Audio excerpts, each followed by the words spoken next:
Simon, welcome along. It is an absolute honour and a privilege to have you on the show today. Thank you for joining us. Good to see you again, Chantal.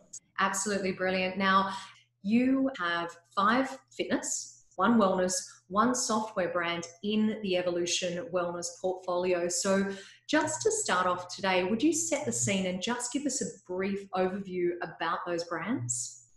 Sure. Well, Evolution Wellness came to be about 3 years ago with the coming together of 2 of Southeast Asia's leading fitness brands, those being Fitness First Asia and Celebrity Fitness. And we brought these brands together under Evolution Wellness. And the name Evolution Wellness is really the aspiration of our business. What we set about wanting to achieve was to build on if you like, a continuum of fitness to wellness. We recognize that fitness isn't everything, and we have a captive audience of people who are by default interested in living better and being well.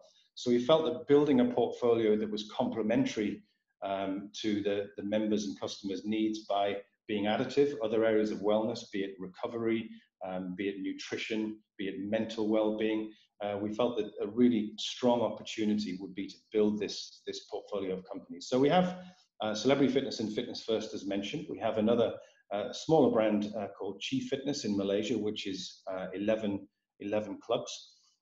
We recently bought a great little business, a boutique brand called Fire Fitness, again born in Malaysia and founded by some industry veterans with a lot of experience in the field. And we've now built upon that acquisition, quite a small acquisition, just 2 entities, opened another 2 sites, so we have 4 of them now. And our ambition with Fire is to license that globally. And I'm really excited about that because there are so many options with this brand. It can be a 1 studio, a 2 studio, a 3 studio, across something like 6 or 7 different modalities, from bar, yoga, spin, boxing, etc. So that's Fire. So to recap, Celebrity Fitness, Chi Fitness, Fire, Fitness First, and then another brand called GoFit, which we created in-house, an organic build process from scratch, actually. And that is a high-value, low-price concept where, again, we have an ambition to license globally. And we see great opportunity there when you think about the addressable market at the lower price points. We deliver those lower price points through having very high tech supported membership experience, fewer people, but that's something we're excited about too. And a wellness brand that we acquired in July of 2018 is a fantastic brand called 5 Elements, multi-award winning, born in Bali about 10 years ago, with a wellness retreat up in the north, in the hills of Ubud. An amazing place, an amazing setting for a fantastic wellness brand, which is all about creating the spaces for life transformation. So really different dimension to the standard fitness brands, but something that we felt had enormous potential to build on its great reputation, its thought leadership, and the talent within the organization to build some brand architecture around it. So since acquisition, we have opened up what we call 5 Elements Habitat, which is an urban sanctuary in Hong Kong. And we have further plans with that. We have a plant-based dining concept, and that's another brand that we see great potential globally with as well.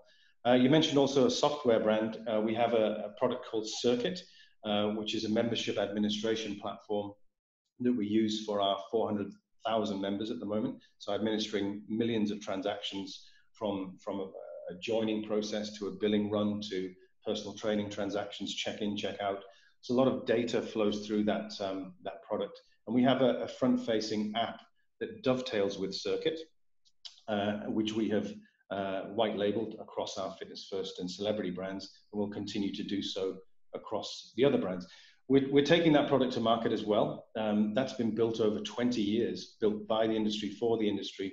So is a very, very easy to use product, but it really covers everything that an operator can need at scale. So it's fit for multi-country, many hundreds of sites it can cater to. So that's another product in the portfolio. And at any one time, we're always looking to either partner strategically or perhaps joint venture or fully acquire a business that would fit within our portfolio, bringing further value to the portfolio as a whole and to the individual brands through synergy.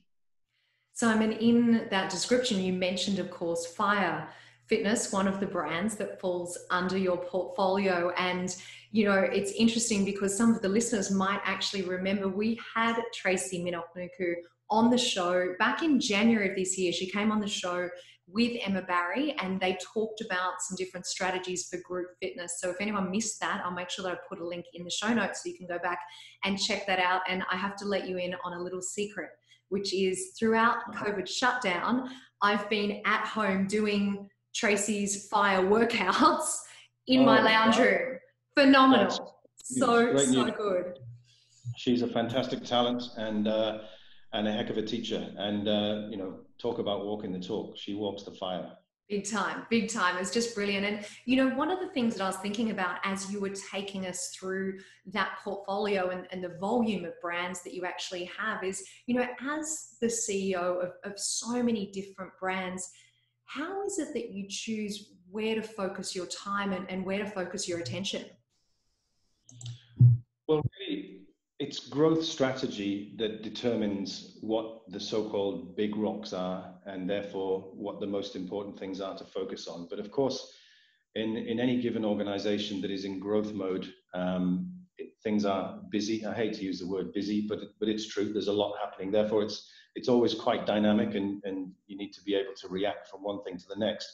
But going back to the concept of strategy informs focus, we determine our strategy by thinking about where do we want to play, and then we think about how do we want to win the game that we're playing, and that, you know, sets us off in a certain direction with certain priorities upon which we need to execute. So if I were to kind of put things in order of flow, in an ideal world, or all things being equal, we look to strategize, to execute, to operate, and then to iterate.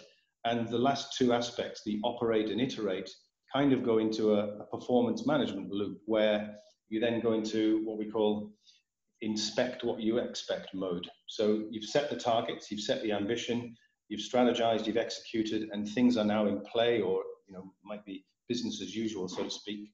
And then the focus tends to be to have a look at, are things performing the way we wish, and through a normal performance management process, then providing the time to be sowing the next seed for feeding the ambition of growth, as it were. And I think that performance management loop is something that we've worked on over the years and is reasonably effective. You know, we're quite big on performance management and creating a set of tools that 7,000 people across our organization can use. And we don't have to be inventing new ways of dealing with things. So that's really how we see it, you know, leadership culture and a performance management set of tools.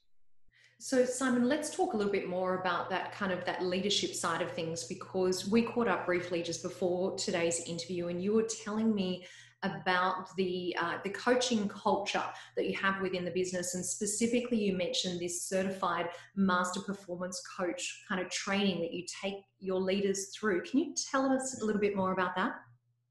Sure. It's probably 10 years ago now, where in one of our internal surveys, where we seek to see where we sit from an employee value proposition score, if you like. You know, it's a third party survey where you might be benched against other small businesses, medium businesses, or even multinationals. And during that time, 10 or so years ago, one of the consistent pieces of feedback that came out was to say that this organization could do less telling and more listening. And that was driven, I think, through the drive to perform, you know, to be market leader, to open more clubs than anyone else, to be more successful than anyone else, and to go harder and faster. And sometimes in that drive, experience and past experience can mean that people will tell, do it like this, do it like this, do it like this. And of course, when you have a situation like that, people will sit and wait to be told what next, and not necessarily think for themselves and act for themselves. So this was a really important flag, if you like, to say, okay, this organization can do less telling and more listening. So that led us on a journey of investigating what we could do about it. and then asking ourselves, well, what does it mean to be a better listening organization? And one of the first steps that we took, I'd read a book, and I'm going to forget the title of it. I think it's called Coaching for the Asian Mindset. And whether it's an Asian mindset or a different mindset is actually irrelevant, because the principles of coaching are true anywhere. But I got in touch with the author and managed to have a discussion about coming in and training our team.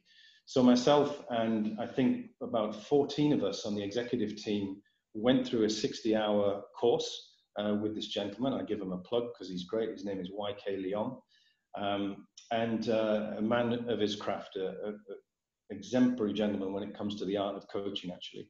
So over a period of time, we went through a 60-hour course and became certified master performance coaches. And many of us found that a really impactful experience in becoming more self-aware, improving relationships with others on the team. And we determined that at that point, we wanted to cascade that culture through the management team. This is only 14 people in an organization of thousands. So we needed to make sure we could cascade and really create a culture. And when we say, we have a culture of, I think we've got to be honest with ourselves and recognize that you only have a culture when you ask a really good number of your staff, what's it like to work here? And if the threads of consistent feedback say that it's like this, that's what your culture is. So we determined that we needed to go through this process and to become certified ourselves. We then, our head of L&D, Jacqueline, then worked with another outside resource, a third party, to help build something that was very relevant to us, so that the theory of coaching, the concepts and the norms of the coaching process applied to our business. So taking the applied science, taking the pure science and making it applied science, and again built a course for us to disseminate internally, and that's alive till today. And I think it's done really well for us, because that way of working, that coaching culture, underpins everything that we do. And just to elaborate on what it is, there are two basic pieces to that coaching philosophy, or the leadership philosophy. One is based on the good old Ken Blanchard principles of the old 1 Minute Manager series, which is to catch people doing something right every day. It's so easy to point out when someone's doing something not quite right, or dare I say the word wrong, but it doesn't necessarily help too much. Of course, we have to redirect when we see things that are not quite right, but people's behavior is more reinforced by catching people doing something right. A pat on the back, that's fantastic. That's great to see you doing that. I'm really proud of you. Well done. That kind of simple 1 minute feedback just perpetuates that great behavior and allows people to carry on getting better and better. Then on top of that, that's the basic front line every day. Let's feel good about what we do and catch people doing something right. On top of that is the coaching culture itself, which is about, first of all, understanding and being trained as a coach, but being able to ask powerful questions so that anyone on the receiving end of the coaching conversation is able to think and reflect and propose solutions. Every manager would like their team members to come to them and say, I've got this problem, and here's the answer. This is what I'm going to do. What do you think? And that is more likely to happen if people are conditioned to anticipate that the coach will say, what do you think? So rather than telling that chance to step back and pause, to ask questions that cause reflection and scaling questions, on a scale of 1 to 10, how confident do you feel that this is the right path? Oh, 7. Okay, what would it take to make it an 8? That person has an answer to that question. So it's that kind of thing that we found has worked really, really well for us, and we're really passionate about keeping it alive. So that's the performance management culture for us. Thank you so much for explaining that in that level of detail. And you did mention a few books in there, of which I am going to put the link in the show notes. Certainly, if people haven't read The 1 Minute Manager by Ken Blanchard, then that needs to go at the top of the list. And I did a quick Google while you were talking, and I managed to find. Now, I don't know if this is the book, because you couldn't remember the name of the book, right? I found How to Develop a Talent for Training. Was that it? That may be a different one. That's another one of his. I think it's something about coaching for the Asian mindset, something along those lines. Did mention that. There you go. Well, I will do a little bit more searching between now and when we release the video. I'll make sure that I have that link ready and set to go. So another question for you, Simon, because you mentioned one of the first, I guess, catalysts for you going down this path and exploring this coaching program was that you received the feedback about less telling, more listening. As you work through the years, as you look over the years, how frequently would you seek feedback from your team to see how they're going as far as, or see how the culture is progressing? How frequently would you do that these days to check in with them? We pretty much do a deep dive, if you like, on an annual basis.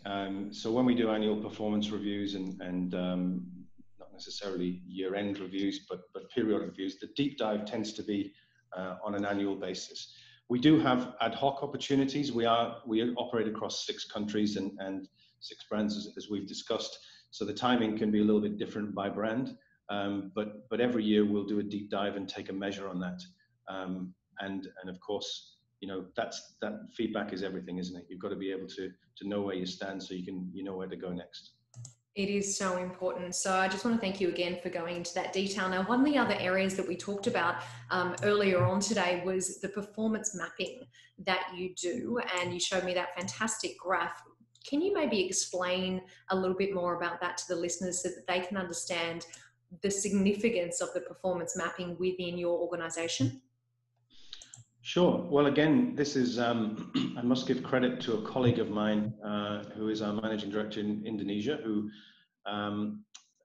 this is 2004, not 2014. We're going back a while ago now. So there's another book to reference. This one's a little bit more academic and a bit of a harder read, but the principles in it are very simple and true. It's a book by Professors Kaplan and Norton. And again, the title will escape me, but it's about strategy maps. And the concept of building a strategy map based on 4 simple principles or 4 perspectives, let's say. So when you look at an organization and all that it does, all of the metrics that are available to you, effectively, there are 4 perspectives that the average strategy map will look at things through, or 4 lenses, if you like. There's the financial lens, which tends to be made up of lag indicators of performance. So you're reading something financial today, it's history. It's not a future indicator, but of course it's important because that's how we value businesses. Then there's the market perspective. So the market being your external customer and your internal customer. What are they both saying? What's the temperature reading of the market perspective? And in our case, we have members. So we can survey members and ask them how they're feeling, but equally, members can vote with their feet without saying anything. They can walk out of the door and not come back. So more metrics that we can think about through the customer lens or the market lens, as they say. Then coming down the map, there's the internal perspective, or simply put, the well-dos, the stuff that any organization has to do well every day, such that their customers think better, stay longer, spend more, advocate more, so that the financial returns are improved. So that's 3 perspectives. Sitting underneath at the foundation there is the people perspective, or the talent perspective, if you like. So the principle then that you overlay with that is there's a simple cause and effect relationship. So you start at the bottom. For us, using our language, we strive to attract and retain the best talent. We commit to quality training and development. These are all of the things in our people perspective. Once we do that, we invest in people. We then do these daily basics, the things that we do every day, which are populated by brand, right? So we pledge to give a greeting by name to anyone that walks in the door. That's one of the just little thing that we say we're going to do in brand A. That's populated with about 20 different things that we think are important in every single day, which lead to the customer behaving in certain ways, which again give us a financial return. So that's the process. We use that as a backdrop for training. All of our performance discussions around service, around member sentiment, around group fitness execution and the quality of our product, the quality of our facility, everything sits in there. So when we have performance management conversations, we don't have to invent anything new every time. It's always different because the scenarios are different and things change every day. But we always go to the backdrop of our performance map. And from there, we have something that we call freedom within a framework. So this is not a form-filling exercise. It's a poster on a wall or a big chart on a wall that's there to remind people that if we do these things well, this is how people think about us. But on top of that, we have something that we call the game plan. And the game plan is effectively a template, if you like, that's based on the performance map that allows any manager, any site manager who runs one of our clubs or one of our entities to build their own game plan with their team. So we have the performance map as a backdrop. Teams will sit down, ideate, brainstorm, and put their game plans together in order that they can achieve their targets, satisfy their members, etc. So that allows our teams to be empowered, but they're empowered with a kind of standard set of tools that falls back on our leadership philosophy, which therefore sets a performance management culture. So across the 175 managers that we've got, when they speak together, they're speaking a common language, but they've all got their own ideas that they can contribute. So we find it very effective, and it's great to have a proprietary set of go-to tools that are founded on such solid principles. Can I just go back and check one of the phrases that you use because it's stuck in my head? Did you say freedom within framework? Yes, that's right. Yeah. So the performance map providing that framework and the concept of cause and effect, but the freedom to come up with great ideas. And again, that's the coaching piece, right? If I'm asking powerful questions, what do you think about this? What do you think will be the top 3 ways that we could improve this? That's the freedom that we need. I have another saying that I've used for years, which is 99% of the answers lie in the clubs. You know, myself and the executive team will sit in a boardroom a lot talking about strategy, but when it comes down to operating detail, the answers are in the club. We don't have to think too far. We can walk into our nearest club and speak to our staff members. They have the answers, even if they don't know it. It just needs a powerful question. Now, for those of you that are watching this in video format, you will notice that we've just had a quick little change of scenery, and up in front of you at the moment, Simon is kindly sharing with us what those steps are, those 4 steps that he just talked about in designing the performance map. So Simon, now that we've got this up on screen, do you want to just do a quick recap for us? Sure, Chantal. So the basic principles of a performance map are, as you see on screen, 4 perspectives or 4 different lenses where we can look through to the metrics that the business is feeding us. So at the top, you have the financial perspective, which of course, you know, many businesses are, if you like, financially led. We see some data, we decide what that means, and we do something about it. Financial data is by definition lag data, so it's history. Once that's done, it's done. It's not necessarily giving us a signal before it's too late. So it's important to have what we call lead indicators, and lead indicators are often shown in the customer or market perspective. So member sentiment. Members might tell you how they're feeling, in our business anyway. Members might tell you how they're feeling just a little bit before they decide to leave. So let's not wait to find it in the financial perspective. Let's find early a lead indicator so that we can do something about it. So there's a cause and effect relationship here. If our external and internal customers are feeling good about us, then their behavior influences improved financial performance. So sitting underneath that is what we call the internal perspective, or the well-dos, the things that any organization has got to do well on a daily basis. So you can think about any industry and you can ask a bunch of team members, what are the things you need to do on a daily basis? Everybody knows. So we can brainstorm those and document perhaps the most important things that represent our brand signatures. What do our members need to see us do? What do we need to do to make sure everyone has the best experiences? Simple things like we start our group classes on time, every time. Just things like that. That's a mark in the sand that we can hold people to account to. And those small things matter. But you can imagine, you know, a lot of things populated in there, that things that we've decided are important to execute. Now, to execute well, you've got to have good people with a good attitude who are well trained and repeatedly trained to do those things well. So the people perspective is the foundation of any strategy map or performance map. And then again, we talk about this cause and effect relationship. So good people who are trained well, feeling good about themselves, praised regularly for doing the right things, do those things really well. Doing those things really well influences the customer to stay with you longer, perhaps to spend a bit more, to advocate and refer others to your brand, which is reflected in the financial perspective. But then from a performance management point of view, if we want to find out what's going on, how can we improve? Well, we start by looking at the financial perspective. Pick out any metric and we say, well, what's causing that? What's happening in the customer perspective that's causing that? And therefore, what can we do a bit better than we obviously are doing to influence that and to put it right again? Who do we need to recruit? What do we need to train? What do we need to revisit? So a simple backdrop that just allows us to have those conversations and then apply them to our brands. So let's talk about applying those to the brands, because I know that there's a next stage on from here, and you've kindly agreed to just give us a quick snapshot of what that looks like. So do you want to talk us through what this then translates to? Sure. So on the screen, I've got a couple of examples. We've got the Fitness First performance map on the right and sister brand Celebrity Fitness on the left. Fundamentally, they're the same concept. They are the four perspectives. At the bottom, we have our people perspective. So things in there such as we attract and recruit the best. We commit to quality training, support, and development.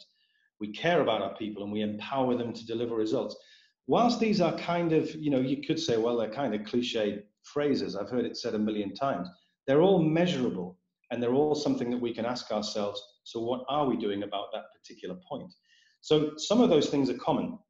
We believe that people need to be motivated and trained in the same way. So you'll see that being broadly identical, maybe a nuance of brand language from one performance map to the next. But then above that, you'll see here where my cursor is in the gray, the basics. These are the things that we need to do every day. So here we provide a fantastic member induction to ignite interest and motivation.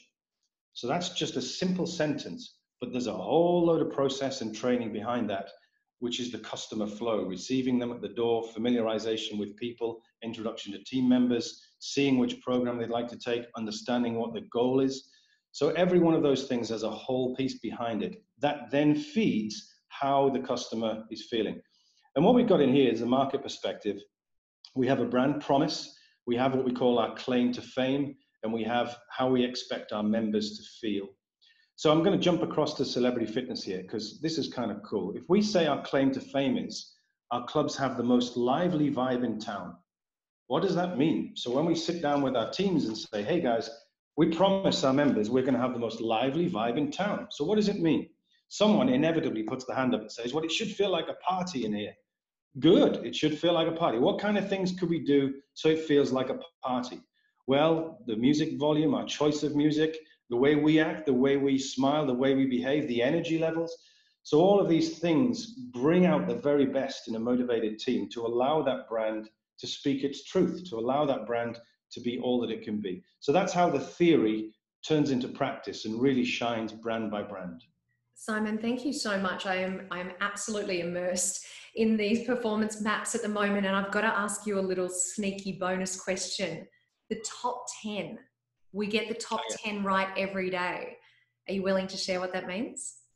Sure. Well, again, this is what we call the ultra basics. This is the minimum that we would expect. So let me start with number 1 and 10. And we're talking about clubs here, but equally they apply to our support offices. But number 1 in our top 10 is that we greet our members as they walk through the door every day. Now, whilst that is the most rudimentary basic you could possibly imagine, I'm betting anyone who's been a member of a health club, including some of our own from time to time, may not have had that every time. They may have had someone with their eyes down on a phone and they walked in and just felt not quite important to that person. So that's something that when we see it, we can catch people doing something right and say, hey, I saw the way you greeted that member. That was great. Really well done. Keep it up. Number 6, right in the middle, or just about in the middle, is where we haven't seen someone for quite some time. We do our best to engage. We use eye contact to engage someone, and we use their name wherever we can. Now, our software, of course, gives us a little bit of a cheat. We have 400,000 members, so remembering everyone isn't always easy, especially when we haven't seen them. But if the software says, hey, Chantal's just checked in, I might as well say, hi, Chantal, I haven't seen you for a long time. Where have you been? And just that little piece of engagement is one of the basics that we require to have happening every day in order that we can be all that we can be as a brand. Simon, this has all been phenomenal, and I hope that I'm not pushing the friendship at the moment, but I have one more question while we've got these slides open. Now, how is it that we go from the performance map into that game plan that you talked about with us earlier? So we take those 4 perspectives again, and we have, in all of our clubs, we have a wall with a glass board or a big space where people then have the backdrop, the template, if you like, to have their own conversations, to have their own ideas, to support this idea of just getting better. How can we take this one notch up? So if I turn a page, this is what you see. As you can see, this is not something very corporate. This is very lively. These are the teams who have put together their game plan for a given month and pledged what they're going to do to bring those ambitions to life in their club. So to be the fitness leader, we need great teams who live our winning ways, go further, and advocate to create advocates for our brands. And within there, you can see possibly where I'm pointing, if people can see that, it says the actions that we take. And within there, we populate, or the staff, the teams populate, these are the things that we pledge to do. So the nice thing is when we can walk into a club and inspect what we inspect, so to speak, we can say, hey guys, come on, show me what you're doing this month. What's topical, what's happening?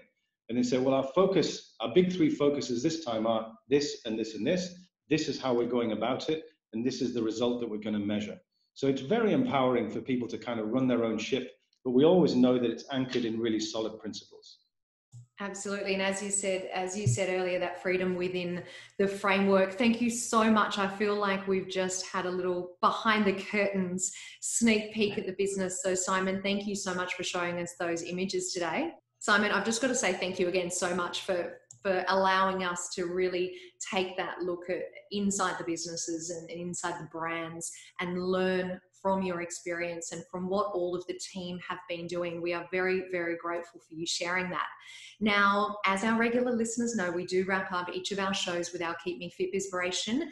So for today, I think it's pretty fitting that we talk about evolving and we talk about evolution. So do you want to share with us today your top 3 tips for always evolving and keeping our business moving forward? When you pose this question, I'm going to be very honest and say there are not 3 things that I don't have 3 mantras, but reflecting on this and giving it some time, I think what's important about evolution, which speaks to what we're trying to do with our brand and continue to grow, is the concept of feedback. So my number 1 would be to look and listen inside the organization more frequently. And if you like, that's a note to myself. I mentioned earlier that we do an annual pulse check or a deep dive, if you like, to find out how our staff are feeling. But I think it's really important to do that really frequently, because the motivation of your team is your potential to succeed. And if there are any obstacles to that are unspoken, unearthing them and doing something about it is really key. I mentioned earlier, I think 99% of the answers lie with the team members. And just checking what those answers are more frequently is important. So look and listen inside the organization is my number 1. Number 2 would be look and listen outside the organization. 2 strands to that. One would be, again, the more frequent understanding of customer sentiment. And again, it's a note to self. I think that we as an organization need to do more of it. Data is so much more easy to come by now because people are using apps and platforms where we can not only speak to people in surveys and focus groups, but actually look at their data, look at their footprints. Where have they been? What did they participate in? How long did they do it for? Did they walk out halfway through? So looking and listening outside of our office environment into the customer base is key. And the other piece about looking outside is, of course, looking around at our competitors, our peer groups, maybe our industry mentors. And I think it's important to really keep connected. During this time, again, we're speaking at this sort of COVID time where I'm speaking to you from. I'm still in a sort of soft lockdown, if you were. This has given me an opportunity to reconnect with people I haven't spoken to for quite a long time. But I've determined that I'm going to keep it up because there's so much more to learn by looking outside more often and sharing experiences in those conversations. So look and listen inside, look and listen outside. And then my number 3 is really simple, and it's keep learning. I think that I heard someone talk about lifelong learning the other day, and it's an expression I've heard many times, but actually when you think about it, what does that really mean? Does that mean I'm going to commit to enrolling myself in courses every quarter? Well, maybe. Again, during lockdown, I managed to find some time on 8 weekends, about 8 or 10 hours a day on 8 weekends actually, to get myself certified in something new. But it was enlightening. It was, I'm 50 now and I haven't done a course like that for a while. 10 years was the last one when we did our coaching course. But a commitment to learning, I think, is really important because things change so fast, and even our own beliefs and biases changed. So I think it's good just to check back and reflect and understand, well, what have I learned in this last month or quarter or whatever it may be, and use that to improve our thinking. Think of it as a kind of a version 2.0, 2.1 or 2.2. It's time for an upgrade every month, every quarter. So keep learning is my final message. I absolutely love that perspective, Simon. And I have to say, here at the Fitness Business Podcast, we are all about learning and education and personal and professional development. And you have just played a major part in all of our learning and our professional development. So on behalf of all of the FBP family, thank you so much for taking the time to share your knowledge, to share your years of expertise, and to also give us a very special look behind the scenes of the business, look into all of the Evolution Wellness brands. We are so grateful for your time. Thank you for joining me today. My pleasure, Chantal. Thank you.